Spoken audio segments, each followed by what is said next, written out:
తెలంగాణలో బీజేపీ అధికారంలోకి రావాలని యావత్ హిందూ సమాజం ఎదురు చూస్తోందన్నారు ఎమ్మెల్యే రాజాసింగ్. బండి సంజయ్, ఈటెల రాజేందర్ ఎప్పుడో కలవాలని, పార్టీలో ఎంపీ ఎమ్మెల్యేల మధ్య సమన్వయం అవసరం ఉందన్నారు. బీజేపీలోకి పెద్ద నేతలు ఎవరూ చేరరని, ఆసక్తి చూపినా వాళ్ళని రానివ్వరని తప్పుపట్టారు. ఉన్న వాళ్ళని ఇబ్బంది పెడుతుంటే కొత్తవారు ఎలా వస్తారంటున్న రాజాసింగ్తో మా ప్రతినిధి మహేష్ ఫేస్ టు ఫేస్. మనతో గోసంహాల్ ఎమ్మెల్యే రాజాసింగ్ ఉన్నారు. ఏదైతే మొన్న బీజేపీలో జరిగినటువంటి పరిణామాలపైన ఆయన స్పందించడం జరిగింది. ఏదైతే బండి సంజయ్, అదేవిధంగా ఈటెల రాజేందర్ కలయికపైన కూడా ఆయన మాట్లాడారు. అనే ఉద్దేశం ఏంది, అసలు బీజేపీ రాష్ట్రంలో అధికారం రావాలంటే ఏమి కావాలని ఆయన కోరుకుంటున్నారు, ఆయన మళ్ళీ బీజేపీలోకి వెళ్లేటువంటి అవకాశం ఏమైనా ఉందా? ఆయన మాటల్లో వినేటువంటి ప్రయత్నం చేద్దాం. సార్ చెప్పండి, 2 రోజుల క్రితం బీజేపీ సంబంధించినటువంటి ఈటెల రాజేందర్, అదేవిధంగా బండి సంజయ్ కూర్చోవడం జరిగింది. వాళ్ళిద్దరితో అభయ్ పాటిల్ కూర్చోబెట్టి మాట్లాడినటువంటి నేపథ్యం, వాళ్ళలో సఖ్యత కూడా కుదిరింది అనేటువంటి సంకేతాలు కూడా ఇచ్చినటువంటి పరిస్థితి. అది ఎప్పుడో కలవాలి. మా అభయ్ పాటిల్ గారు, మా కిషన్ రెడ్డి గారు, మా లక్ష్మణ్ గారు ఈ పని ఎప్పుడో చేయాలి. ఇప్పుడు చేసినారు, మంచిదే. నేనేమనుకుంటున్నా అంటే జస్ట్ ఫిజికల్గా కలిసినారు, ఇంకా మనసు కలవాలి. ఫిజికల్గా కలవకండి, మనసు కూడా కలవాలి. వీళ్ళిద్దరు కాకుండా చాలా మంది ఎమ్మెల్యేస్ కానీ, చాలా మంది ఎంపీస్ కానీ ఒకటిపైన ఒకట కొద్దిగా ఉంది, ఈగోజం అనొచ్చు, ఏదో ఉండొచ్చు. వాళ్ళు కూడా కలవాలి. ఫిజికల్ కాదు, మనసు కలవాలి.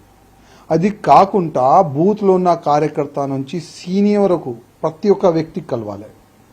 అప్పుడే కదా పార్టీ ముందుకెళ్తుంది. ముందు నుంచి రాజాసింగ్ డిమాండ్ చేసేది ఏంది ఫస్ట్ అది అర్థం చేసుకోండి. రాజాసింగ్, నీ కాన్స్టిట్యున్సీలో మేము వేరే క్యాండిడేట్ పెడతాం, ఐ హ్యాపీ. నువ్వు ఇంట్లో కూర్చో, ఐ హ్యాపీ. నువ్వు రాజకీయం నుంచి తప్పిపోరు, సన్యాసం తీసుకో, ఐ హ్యాపీ, రెడీ. కానీ మీ పైన నమ్మకం ఏ విధంగా నేను చెయ్యాలి, తెలంగాణలో భారతీయ జనతా పార్టీ గవర్నమెంట్ రావాలని యావత్ తెలంగాణలో ఉన్న హిందూ సమాజం మీ వైపు చూస్తుంది. కానీ మీరెక్కడ చూస్తున్నారు? మీరు ఎక్కడున్నారు?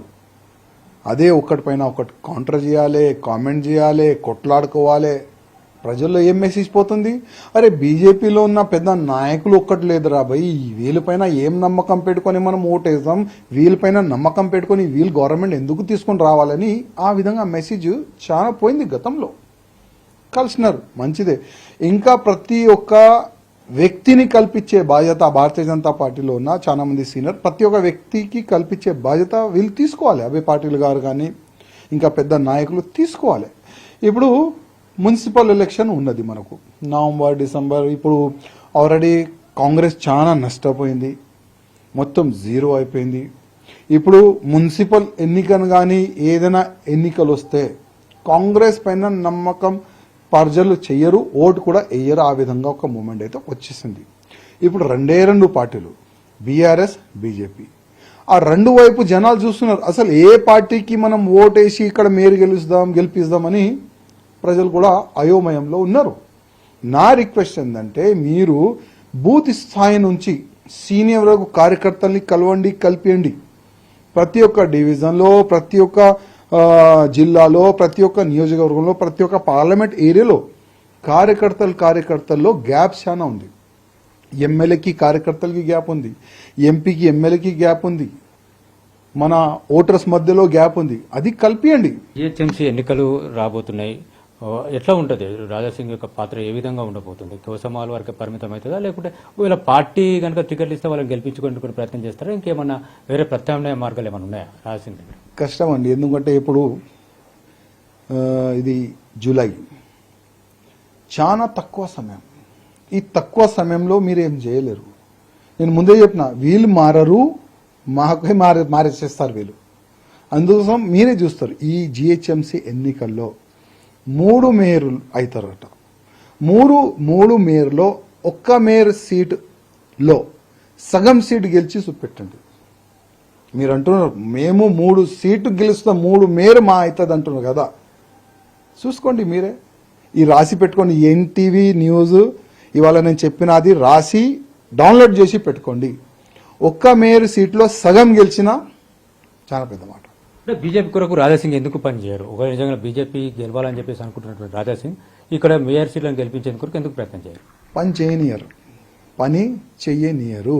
ఇంకోటి, నా కాన్స్టిట్యున్సీలో మీ రాజ్యం, ప్రతి ఒక్క కాన్స్టిట్యున్సీలో మీ రాజ్యం, ప్రతి ఒక్క కాన్స్టిట్యున్సీలో మీ క్యాండిడేట్లు అపాయింట్ చేస్తున్నారు. ఆయన డమ్మీ ఉన్నాడా, పని చేస్తాడా, పని చేయడా, ఇంట్లో పనుకుంటాడా, తాగబోతాడా, ల్యాండ్ గ్రాఫరా చూడరు. నా మంచి నాకు సల్యూట్ కొడతాడు, నా ఆఫీస్లో వచ్చి టేబుల్ జాబ్ చేస్తాడు, టికెట్ ఇచ్చేసి. ఎన్నో సంవత్సరాలు ఇదే తమాషా జరుగుతుంది తెలంగాణలో. ఎమ్మెల్యే టికెట్ కానీ, కార్పొరేటర్ కానీ, సర్పంచ్ ఎలక్షన్ కూడా అయితే అదే జరిగింది. నా మంచిలోనే బీజేపీని సర్వనాశనం చేసినారు వీళ్ళు. బీజేపీ కనుక పిలిచి మీకు బాధ్యతలు అప్పచెప్తే ఏంది? ఇయర్ అది ఏం బాధ్యత ఇయ్యరు. బాధ్యత ఏమి ఇస్తారంటే ఒక వాచ్మెన్ బాధ్యత నాకు ఇవ్వచ్చు. బీజేపీ గేట్ ఉంది కదా, ఆ గేటుని ఎవరు లోపట బయట రావద్దు, ఆ బాధ్యత అయితే పక్కా ఇస్తారు. మిగతా నా కాదు, ఏ ఎంపీ కానీ ఏ ఎమ్మెల్యే కానీ పెద్ద బాధ్యత ఇయ్యరు. ఇస్తే వాళ్ళ